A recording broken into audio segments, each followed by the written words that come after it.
working in UK at the time, and I got hired to do a documentary about pencaksilat, which is the Indonesian martial art. And so I got sent out to Jakarta for 6 months. While I was working on the documentary there, I learned about silat, learned about the culture in Indonesia, and then also met Iko through the documentary. Joe kind of got in touch through Facebook. I just applied myself, like, I just said, hey Gareth, I'm an Indonesian Jiu champion, I'm a really fans of your first movie, Merantau. So I'm just looking forward to work with you. It was kind of like a gut instinct thing then, whereby he looked right for the part and one of the main roles we were looking to cast. So we called him in for like 2 auditions. We did one sort of fighter audition and one sort of the cast audition then. And luckily he was good in both. There's a lot of very, very talented filmmakers working out there, making sort of unique films. But the studio system in Indonesia is to kind of make films very fast, very cheap, to make sort of a minimal profit, but just enough to kind of keep chugging along with the next films. In Indonesia, our budgets are considered large. Everywhere else, they're considered really small. And it's a little more difficult then sometimes to get these types of films made in Indonesia at the moment. Kita sama dan lebih universal. All of the movement from Pancasila is the same but more universal. Dan kita untuk fight-nya dan tetap stylenya tuh stylenya Joe Taslim. We kept all the style the same.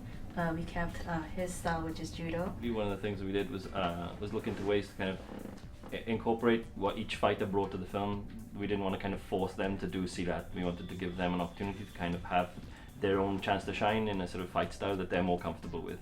At the start, we'll do maybe like 3 months worth of just fight design, and that's usually just myself with Iko and then Yayan. Then after that, when we start casting for the fighters, they'll come in and we'll sort of see how it works with them. Then there might be certain moves that they can't do. There might be certain moves which they're not comfortable with.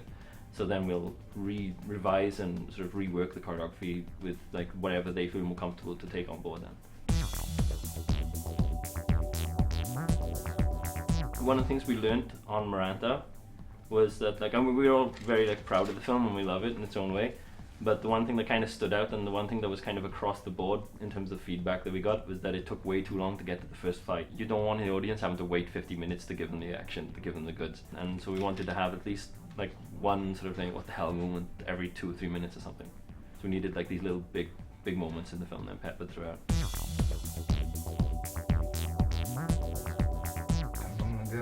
We're honored to be part of this Midnight Madness. So I heard about Toronto TIFF Film Festival so many times, but now I'm part of it, so this is huge for us and for our movie industry. Thank you very much.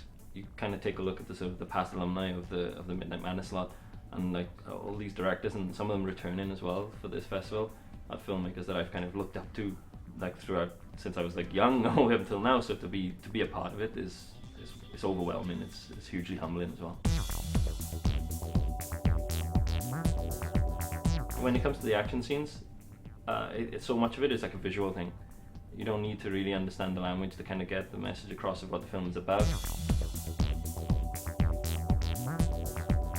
I guess one of the things that we really wanted to do with this movie was to have elements in there which don't usually belong in a martial arts film. It could work just as well as a thriller, it could work just as well as a sort of a pure action film, not just martial arts discipline.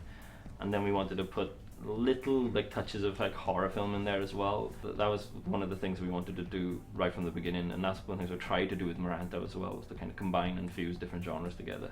And that's kind of what makes me interested to do martial arts films then as well. For me, both. Drama is obviously more difficult because he has to give more feeling and emotions to when talking to somebody. With the fighting scenes, the emotions will show automatically, so it's easier. The things that sort of ease him into the shoot then is that, like, when it comes to the film, he can't wait to do the action scenes, but when it comes to the drama scenes, then he panics and gets a little bit nervous, and like, it's just a different thing for him. He's more comfortable punching someone in the face than telling them he loves them. We took the gloves off on this one. It's kind of a lot more aggressive and a lot more violent, much faster pace as well, and the choreography is kind of reflected in that as well. They're trapped and it's sort of kill or be killed, so that changed the psychology then in terms of how we designed the choreography.